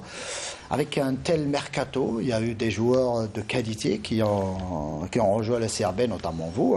Vous venez de l'USMA d'Alger. Il y aura beaucoup d'exigences, notamment des supporters. Et on le voit, le CRB qui réalise, messieurs, quand même un excellent début de saison. Vous avez gagné tous les matchs, hormis le match nul à l'entente. Il n'y a pas le feu à la maison. Mais au sortir du match d'hier, beaucoup de supporters du CRB étaient mécontents de la façon, de la manière avec laquelle l'équipe a joué. Est-ce que vous comprenez déjà ces critiques de la part des supporters, Alexis, en toute franchise? Nous, on est joueurs, on est exigeants. On est exigeants avec nous-mêmes tout le temps. Après, on ne peut pas faire que des matchs parfaits. Les plus grandes équipes du monde, je ne parle même pas que d'Afrique, du monde ratent des matchs, passent à côté de certains matchs, mais rentrent quand même avec la victoire. Je pense que nous, c'est le cas hier. Après, il y a des matchs où on a été bon. Là, hier, on a eu du mal face à une équipe très regroupée, très difficile. Hier, les supporters, j'ai pu parler avec certains supporters du CRB, ils étaient contents de vous voir lorsqu'ils ont su que vous alliez être parmi nous aujourd'hui. Et tous ont été unanimes quasiment à me dire... Pose-lui la question sur le rendement, pourquoi l'équipe tarda à bien jouer. C'est à l'entraîneur qu'il faut poser la question. Oui, mais en attendant d'avoir Al-Kouki parmi nous. Mais est-ce que vous pensez que le CRB, pour l'instant, n'a pas encore montré tout l'étendue notamment de ses qualités, si on peut parler des qualités intrinsèques des joueurs? Non, bien sûr, je pense qu'on pourra toujours faire mieux. Après, depuis le début de saison, j'ai pas vu un match qu'on ait joué en championnat ou en Coupe d'Afrique, une équipe qui nous a réellement mis en difficulté. Donc je pense que oui, on peut faire plus, on peut toujours faire plus, mais pour l'instant, invaincu au bout de tant de journées, avec des matchs en retard, être là, je pense que... Vous demandez aux supporters d'être patients et de soutenir l'équipe. Parce qu'il y a eu quand même plusieurs matchs d'équipe nationale où il y a beaucoup de joueurs qui jouent. C'est ça. Et ça, c'est important. Des joueurs qui ont joué jeudi, qui ont joué 85 minutes. Ça, c'est important et c'est bien de le souligner. Abdelno, je reviens vers vous. Il souligne un fait important. Les supporters parfois ne comprennent pas, mais c'est important de souligner que les stages, là aussi, qu'effectue l'équipe nationale et où il y a pas mal de joueurs du CRB dans cette équipe, fait que les joueurs sont fatigués, même en début de saison. Vous savez, le problème qui se pose avec les supporters dans tous les clubs en Algérie, c'est qu'il n'y a pas de communication entre la direction du club et les supporters. Les supporters, logiquement, il doit y avoir une communication. Il doit y avoir une communication parce qu'ils doivent... Vous savez, les supporters n'assistent pas aux entraînements, ne savent pas ce qui se passe dans la semaine, donc ils arrivent pour voir un match. La seule chose qu'ils veulent voir, c'est voir leur équipe gagner. Quel genre de communication ? Par exemple, dans la semaine. Il parle de comité de supporters. Comité de supporters. Voilà ce qui s'est passé dans le club. Bon, il y a eu des blessés. D'ailleurs, certains supporters s'étonnent de ne pas voir tel joueur jouer alors qu'il était peut-être blessé dans la semaine, ils ne le savaient pas. Donc il faudrait qu'il y ait des petits fascicules qu'on fait comme dans tous les clubs partout dans le monde. Et c'est rassurant aussi. Voilà, de donner un peu ce qui s'est fait dans la semaine pour mettre au courant les supporters et leur demander ça, c'est fait sur les réseaux sociaux, notamment dans les pages officielle du club, le CRB, est l'un des clubs les plus actifs sur les réseaux. Tout le monde n'a pas de réseaux sociaux. Il y a des gens qui n'en ont pas, je suis désolé. Donc, Abdelnour, vous préconisez une rencontre... Ça fait longtemps qu'on en parle. Absolument. Il y a des petits fascicules qu'on fait en fin de semaine avant de rentrer au match. Sur ça, oui, je suis d'accord. Oui, ça, on le retrouve en Europe. Mettre un peu au courant les supporters de ce qui s'est passé dans la semaine, parce que je vous l'ai dit, il y a certains supporters qui sont étonnés de ne pas voir tel ou tel joueur alors que ces joueurs-là sont blessés. Comme vous étiez en équipe nationale, ils arrivent, il fallait les reposer. Donc il y a beaucoup de choses que les supporters ignorent. D'ailleurs, Al-Kouki, en conférence, lors de sa déclaration après-match, il disait, même aux journalistes, moi je connais mes joueurs, je connais le groupe, je sais pourquoi je ne fais pas jouer X et pourquoi je fais jouer Y. Donc à un moment donné, pour l'instant, l'entraîneur... Et les résultats sont avec lui. C'est vrai que pour l'instant, on n'a rien à reprocher. En tout cas, les supporters doivent un petit peu être patients avec leur équipe. Oui, je voudrais tout simplement rappeler une chose, que pour ce match contre le Bayed, El Kouki, dans son compartiment défensif, Moi, il me semble, à mon avis, il a pris un risque énorme. Il a créé un déséquilibre parce qu'il a fait reposer Kdad. Il y a Belkhiter qui n'a pas joué. Il y a Lawafi qui n'a pas joué. Par contre, il y a Bougra qui est rentré, quoique c'est un bon élément. Il y a le latéral gauche, c'est Chiri. Et puis il y a Haddad qui a pu jouer. Donc, il y a l'effectif du côté du CRB. Ce que je voudrais dire, c'est quand on fait ce chamboulement. On avait toujours reproché, Ahmed, si tu te souviens, de faire jouer toujours les mêmes joueurs. Donc, il arrive un moment où ces joueurs-là ne peuvent pas donner, il est obligé de faire des changements. Oui, donc, ce qu'il a fait. Je suis entièrement d'accord avec vous, Abdelnour, mais ce que je voudrais dire. C'est bien de donner la chance aux autres. Je voudrais dire par rapport au fonctionnement de Kouki, il ne nous avait pas habitués à autant de changements. Notamment avec les stages de l'équipe nationale, ça s'explique. Juste une dernière question sur cette équipe d'Al Bayad, là aussi, qui revient plutôt bredouille, mais qui crie à l'injustice selon cette équipe, selon les dirigeants et l'entraîneur de cette équipe, à savoir Cherif Hadjal. On l'a écouté, il est un petit peu mécontent de l'arbitrage. Contrairement à Khenchla, qui a connu déjà la National 1 de par le passé, Al Bayad découvre le championnat de division 1. De toute l'histoire du football, on n'a jamais vu un match CRB Al Bayad, ou Mouloudi Al Bayad, ou un truc comme ça. Donc ils sont en train de découvrir. C'est vrai qu'à travers le match qu'ils ont fait, ça a été très très difficile pour le CRB. S'il n'y avait pas le pénalty, on se dirigeait vers le match. Vers le match, et c'est ce que cherchait Hadjar à travers ce match-là. Rivaliser avec le CRB, faire tomber comme Magra l'avait fait, essayer de ramener un point ça serait une victoire pour eux. Malheureusement, ça ne s'est pas fait. Il y aura d'autres matchs à disputer pour cette équipe. Oui, mais déjà, c'est pas. Quand on revoit un peu le parcours de Bayad depuis le début de championnat, leur apprentissage est en train de se faire, et je pense qu'ils vont encore gagner pas mal de matchs. Bien sûr, nous, on a travaillé sur l'équipe, justement sur l'équipe en question. Il y a peu de gens qui sont au courant de ça, mais par exemple, c'est une équipe qui n'a pas encaissé de but à domicile. Qui est sur 5 matchs à domicile, qui n'a pas encaissé de but à domicile. C'est-à-dire qu'il y a une solidité défensive. Ils ne sont pas si faciles à manœuvrer que ça. C'est pour ça, tous les matchs seront difficiles. C'est sûr. On passe à notre match, celui qui a opposé l'Entente de Sétif, là aussi en pleine crise, pas de résultat, mais crise sur le plan notamment financier, qui recevait le dernier du classement, le Hilal Shalom El-Aïd, résumé signé Ismaël Benqaidia. Match qui va commencer dans quelques instants se congratule et bien sûr et c'est parti au coup de sifflet entre le Hilal de Shalom El-Aïd et l'Entente de Sétif pour cette rencontre comptant, je vous le rappelle, pour la 10e journée du championnat de Ligue 1. Petit pressing des Sétifiens avec Kendoussi et Gnaoui qui rentre dans les 18 mètres et penalty. Agoun a mis les 2 mains pour déstabiliser. Monsieur Belkbir a estimé qu'il y avait poussette. On va voir comment Gnaoui. Alors je ne sais pas si c'est Gnaoui ou Zemmoum. Monsieur Belkbir, attention. Et le but, Kendoussi qui ouvre la marque à la 22e minute de jeu, 23e. On attend bien sûr le coup de sifflet de monsieur Belkbir qui ne se fait plus attendre. Allez, 1-0, but de Kendoussi marqué à la 23e minute de jeu. On va se reposer comme tous les 22 acteurs. Donc l'Entente Sétif mène 1-0. C'est reparti encore une fois. C'est bien fait. Alors, le deuxième but au bout du pied. Kendoussi qui corse l'addition. Et quelle facilité déconcertante pour l'attaquant et le milieu de terrain grâce à cette action collective. Mais quelle passe lumineuse de Ruissi. Chaibi, c'est un ras de terre. C'est intelligemment joué pour Zoued, mais il était vigilant, Chaibi. Attention au contre. Kendoussi qui va jouer pour son coéquipier. Le troisième but, comme à la parade de Riles Gnaoui qui corse encore une fois cette addition qui est déjà bien salée. C'est un bon ballon pour lui ici. Oh, le quatrième but de Gnaoui. Il n'y a pas de position de hors-jeu. Gnaoui Riles qui marque un deuxième but et le 4e pour son équipe. Une victoire facile de l'Entente sétifienne devant une équipe de Chedron Mlaïd qui aura repoussé l'échéance au maximum et en deuxième mi-temps.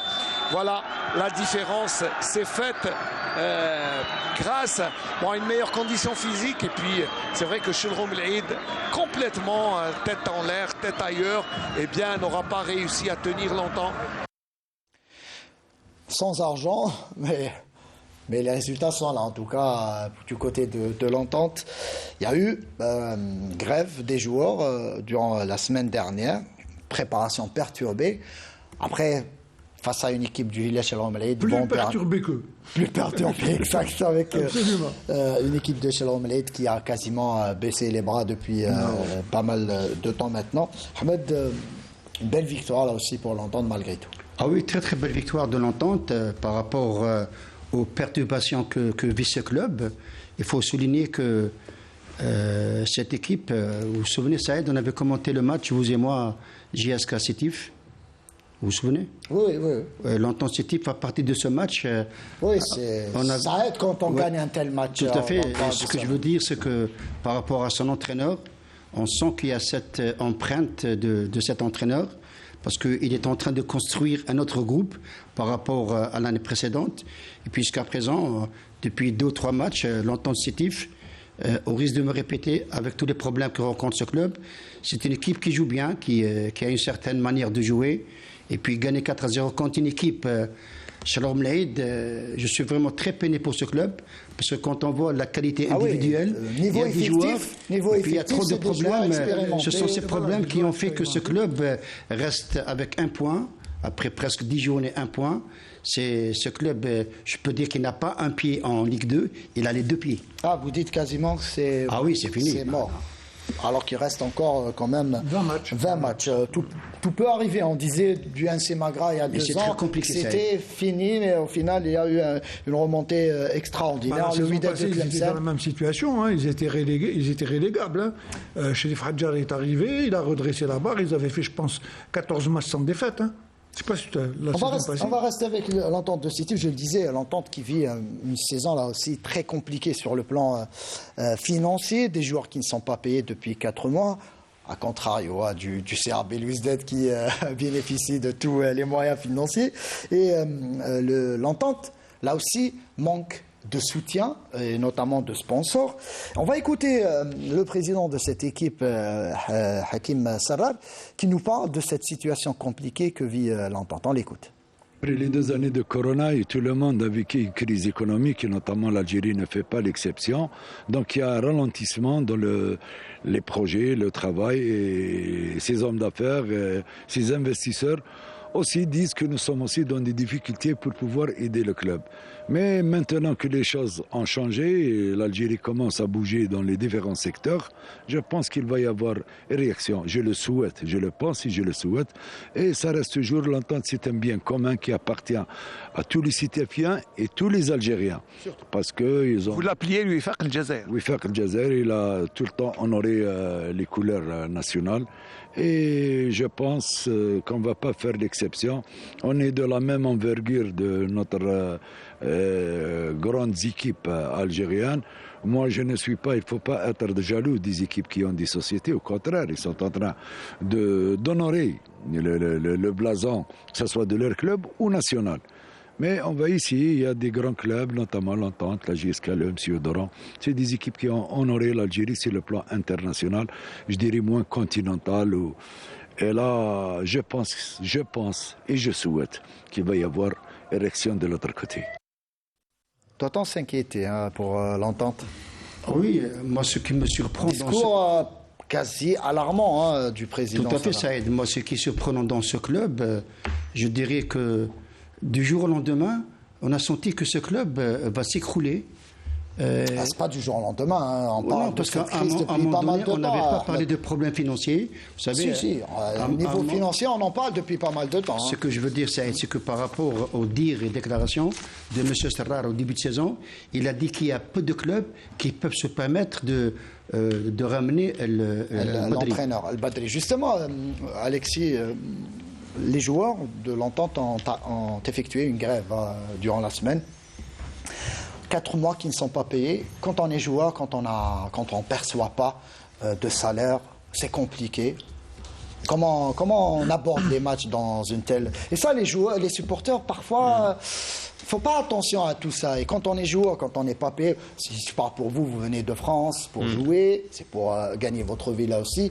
Et quand il n'y a pas le salaire au bout à la fin du mois, bon, 1 mois, 2, on peut patienter, mais 4 mois, voire plus, c'est compliqué. Non, c'est sûr que c'est compliqué. En fait, on a toujours quelque chose qui nous reste en tête. On ne peut pas se concentrer à 100% sur le foot parce que bon, derrière les joueurs, il y a aussi des pères de famille, il y a des hommes qui ont des responsabilités aussi à la maison, qui ont une pression aussi à la maison. Donc quand il faut gérer la pression de la maison, la pression du foot, la pression de pas de salaire, c'est compliqué. Ensuite, souvent, d'être à 200% sur le terrain et d'avoir l'esprit concentré que sur le ballon. Résultat des courses, l'entraîneur de cette équipe de l'Entente, à savoir Houssam El Badri, annonce officiellement son départ du côté de l'Entente. On l'écoute. Le club connaît beaucoup de problèmes. J'en ai parlé à la direction, mais celle-ci me signifie tout le temps qu'on n'a pas de moyens. J'ai observé le silence pendant 4 mois. J'ai travaillé durement et j'ai voulu relever le défi malgré toutes les insuffisances. On a mis en place une bonne équipe qui a prouvé qu'elle était en mesure de faire face au ténor du championnat. En témoignent les derniers résultats. Cependant, on ne peut plus continuer ainsi. J'espère que le problème financier sera résolu rapidement car l'Entente ne mérite pas cette situation. Me concernant, j'ai accepté cette situation pendant trop longtemps. Maintenant, j'en peux plus. Et comme je l'ai déclaré en conférence de presse, mon dernier match à la tête de l'Entente sera ce mercredi face au Paradou.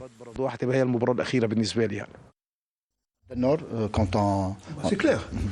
C'est clair, il est à la tête de cet IF depuis 4 mois. Depuis 4 mois, rien n'a été fait au niveau financier. La sonnette d'alarme a été tirée, ça c'est certain. Mais moi, je reviens à ce que disait tout à l'heure Sarrar. C'est vrai que l'Entente a représenté dignement l'Algérie au niveau continental, même au niveau national, la JSK au même titre que la JSK, que l'MCO. Donc je pense qu'il y a 2 poids et 2 mesures dans cette division professionnelle. Il y a des clubs qui sont pratiquement à l'abri, et c'est tant mieux. Et puis il y en a d'autres qui sont en train de tirer la sonnette d'alarme. Il n'y a pas que la JSK, l'Entente et le MCO, il y a beaucoup d'autres équipes qui ont beaucoup de difficultés, non seulement à avoir un équilibre financier, mais quelquefois à ne pas payer du tout leurs joueurs. Et puis on est en train de le voir. Ce sont des dossiers qui se retrouvent au niveau des litiges au niveau de la fédération et c'est malheureux.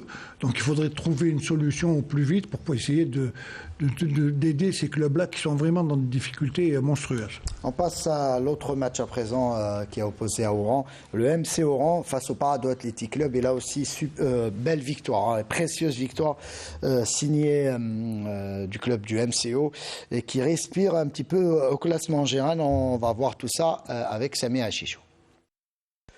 Le MC Oran n'a pas raté l'occasion de gagner lors de sa réception du Paradou AC samedi soir au stade Ahmed Zabana d'Oran. La première période s'est quasiment déroulée dans la zone de l'équipe locale en raison de la domination des jaunes et bleus. Les Pakistes ont été les plus dangereux et se sont procuré une première opportunité franche de scorer par l'intermédiaire de Boulbina à la 19e minute. Une autre occasion pour les Algérois cette fois-ci, poussant le gardien Soufi à se montrer vigilant. Les poulains de Omar Blatoui ont répliqué par Belhaoul avec une reprise de la tête rasant le poteau gauche du portier Bossouf. Fin de la première mi-temps, 0 partout.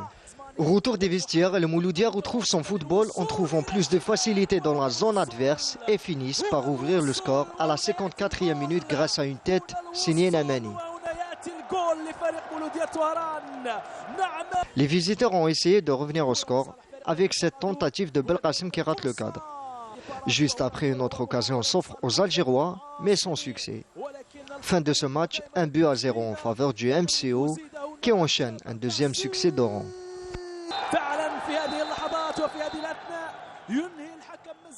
Pour le MCO, bouffée d'oxygène pour cette équipe et Paradou qui reste 14e au classement général. Ah oui, c'est une véritable bouffée d'oxygène pour le MCO. C'est un match que j'avais commenté hier avec Mohamed Houchine.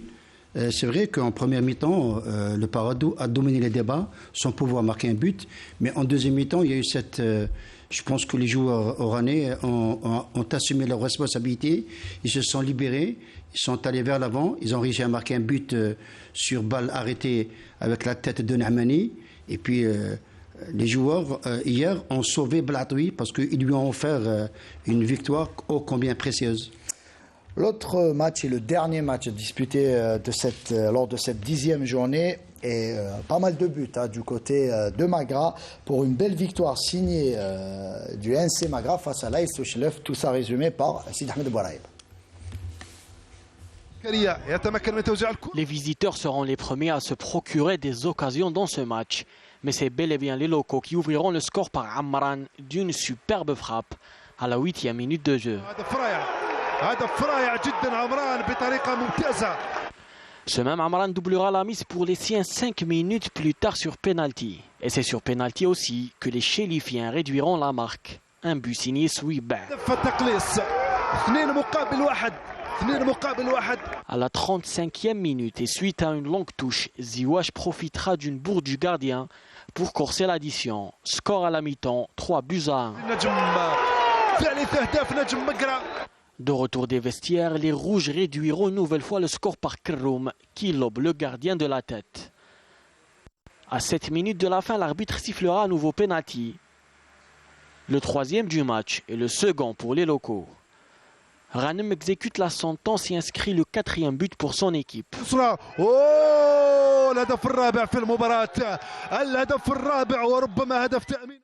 Score final 4-2.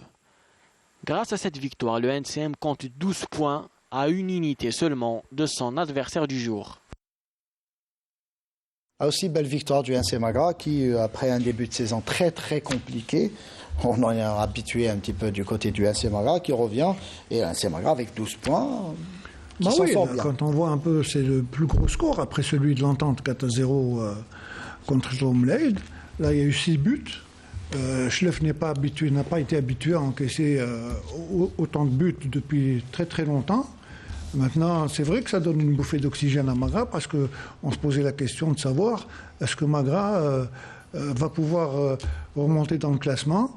Ils nous ont habitués depuis qu'ils sont au niveau de la division 1. J'espère qu'ils sont en train de prendre le bon chemin pour essayer de rejoindre le milieu de tableau et y rester.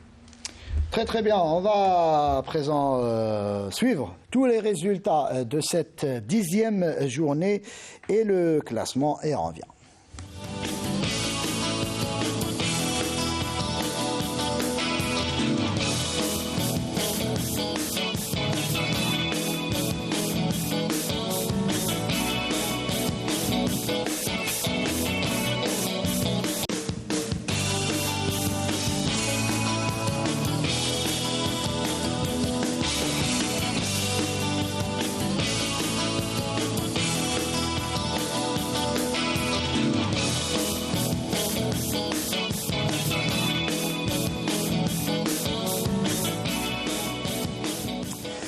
On revient sur le plateau et avec la dernière rubrique de l'émission, Gros Plan.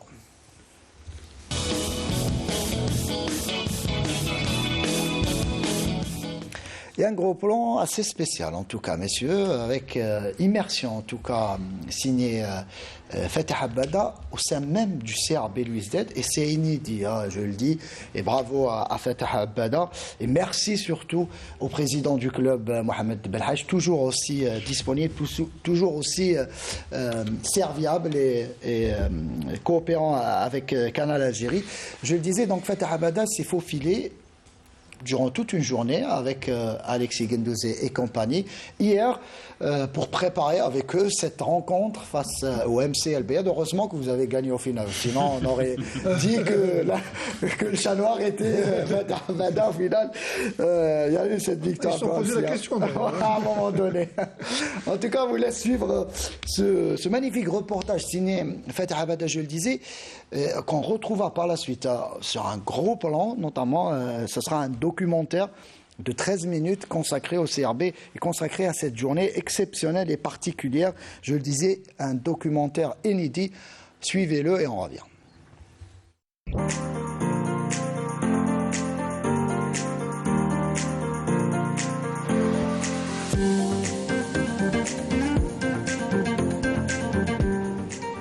8h45 quand nous sommes arrivés au lieu de mise au vert du CR Belouizdad, chaleureusement accueillis par l'entraîneur adjoint Nadir Habiri.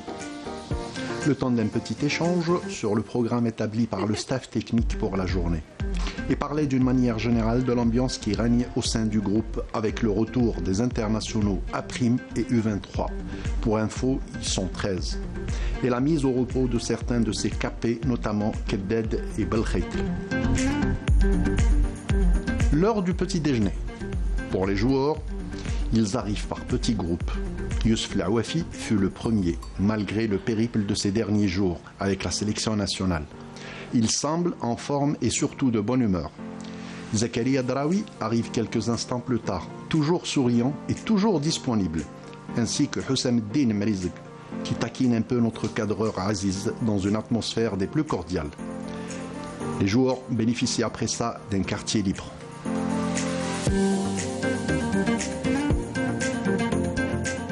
L'heure du déjeuner arrive, et là, tout le monde est réglé comme un métronome. Les arrivées sont simultanées. Joueurs, staff technique, staff médical et staff administratif. Rien n'est laissé au hasard par la direction du club. Le déjeuner est supervisé par la nutritionniste du club, Lemia Mhiedine, qui nous donne un petit aperçu de son rôle au sein du club. Alors bon, l'équipe est suivie sur le plan nutritionnel, c'est-à-dire qu'ils ont des tests d'impédance mètre une fois par semaine environ. Je suis leur évolution sur le plan de la masse musculaire, de la masse grasse, le poids aussi, mais ce qui est le plus important, c'est la masse musculaire, la masse grasse. Et comme ça nous permet d'adapter le régime alimentaire, donc quand le joueur il est seul chez lui. Et aussi, on travaille bien sûr avec le préparateur physique, avec l'entraîneur, pour tout ce qui est masse musculaire. L'occasion aussi pour nous d'approcher le médecin du club, le docteur Mohamed Bouglali, pour parler de l'état de santé de l'effectif, notamment la gestion du retour des sélectionnés. D'abord, il y a un travail technique qui se fait. Ces joueurs-là, plutôt le travail qui est fait au niveau des équipes nationales est pris en considération par le staff médical et surtout par le staff technique du CRB. Donc pour cela, ça c'est le premier point qui est important. Ensuite, nous nous basons au niveau du staff médical sur la récupération. Alhamdoulilah, nous avons des moyens de récupération au niveau du CRB, aussi bien en matériel qu'en moyens humains. Donc il y a une étroite collaboration entre le staff technique et le staff médical. C'est l'heure de la réunion technique, la deuxième après celle de la veille. Nabil El Kouki nous explique que celle-ci est faite surtout pour parler du dispositif sur le terrain, des rôles de chacun et des situations particulières en fonction de l'évolution du match. Nous nous éclipsons pour permettre aux joueurs de rentrer dans le match. C'est l'heure du départ pour le stade. La concentration est à son maximum. Les joueurs rejoignent le bus progressivement. Le coach et ses adjoints sont au summum de la concentration. Les joueurs, quant à eux, papotent de tout et de rien, histoire de dégager un peu la pression à quelques minutes de la rencontre.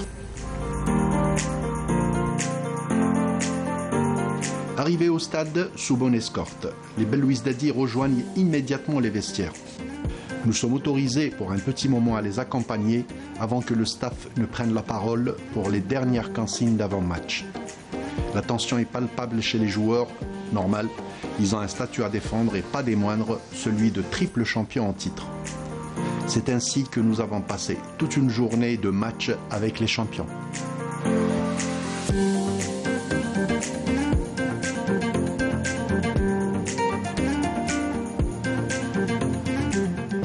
Vous allez retrouver un grand format, en tout cas, de cette journée spéciale en compagnie du CRB très prochainement sur Canal Algérie. Et on est friand de ce genre de reportage, évidemment, voir, et on sollicitera en tout cas tous les clubs de l'élite. Reste à jouer le jeu. On espère que ces clubs vont nous ouvrir les portes et nous permettre de filmer et d'accompagner les clubs lors des matchs de championnat, notamment. Alexis, justement, on voit comment on se prépare du côté du CRB. Il y a beaucoup de sérieux, en tout cas, de sérénité et de concentration avant un match. Et ça, c'est logique. Non, bien sûr. Hein. C'est typique de ce que j'ai rencontré en Europe. C'est vraiment... veille de match, mise au vert, franchement les conditions optimales pour être concentré et réussir un bon match le lendemain. Il y a la Ligue des Champions cette saison. C'est vrai que niveau championnat, Coupe d'Algérie, ça c'est une évidence pour le CRB. Il y a la Ligue des Champions qu'il faudra jouer à fond. Et du côté des supporters, du président, on veut atteindre au moins le dernier carré. Est-ce que vous pensez, Alexis, que le CRB a les moyens pour atteindre les demi-finales au moins? Je pense que le CRB on a tout à fait les moyens. L'année dernière, ça passe pas loin. C'est très contre le vainqueur de la Ligue des Champions en quart de finale. Là, cette année, il y a une bonne équipe encore, il y a un bon recrutement, il y a un bon groupe.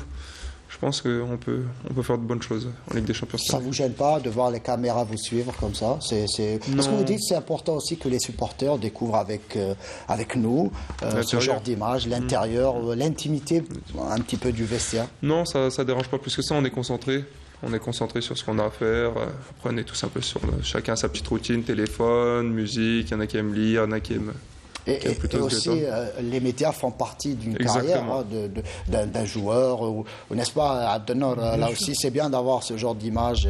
Bien sûr, ça met au courant un peu surtout les supporters. Vous savez, généralement, ils ignorent ce qui se passe dans on se dit mise au vert, ils ne savent pas comment que ça se passe. Donc, eux, c'est le terrain, mais quand il y a des reportages de ce genre-là, ça donne un peu. D'abord, ça montre un peu l'image du club. À l'époque, ça n'existait pas, les mises au vert. Donc, voir un peu dans des très bonnes conditions, dans des hôtels assez huppés, avec tout ce qu'il faut. Donc, l'idéal, c'est, pour faire un match, c'est de passer une bonne nuit, de bien manger et de bien récupérer. L'ancien joueur du CRB que vous êtes rêve de voir le CRB être sacré sur le plan continental? Oui, pourquoi pas. Je pense que cette saison, le CRB s'est donné les moyens. Donc, j'espère de tout cœur, en étant ancien joueur du club, voir cette saison, le CRB remporter la Champions League. N'est-ce pas, Alexis? On doit croiser les doigts et y croire. Et puis tout à l'heure... rapidement. Oui, je vous ai vu en regardant les plats, vous avez l'eau à la bouche. J'ai faim, il est 10h30, j'ai faim. Dernière question et on finit avec ça. L'apothéose, qu'est-ce qu'on peut vous souhaiter? L'apothéose, j'allais dire, victoire à la CAN, pourquoi pas en 2024 en tout cas, victoire au CHAN et pourquoi pas une victoire sur le plan continental avec le CRB? Ça serait la saison parfaite, si on peut gagner le championnat, la Ligue des Champions. Sur ce plateau avec les trophées. Avec plaisir. Promis. Très bien. Merci en tout cas, Alexis. Ça a été un plaisir de vous avoir avec nous sur ce plateau. Merci, Abdelnour. Merci. J'ai tout fait pour éviter le carton rouge. Ah oui, c'était très gentil aujourd'hui et très courtois, très discipliné. Voilà, cherchez le mot. Merci à nos amis téléspectateurs. Merci à toute l'équipe technique de la régie studio 2, au réalisateur, au script, Hanan Belkhiri, à toute l'équipe, Mokhtar Hamani, je citerai tout le monde, évidemment, Bouzidi, et toute l'équipe des journalistes. Je vous dis rendez-vous à dimanche prochain. Restez branchés sur Canal Algérie. Merci.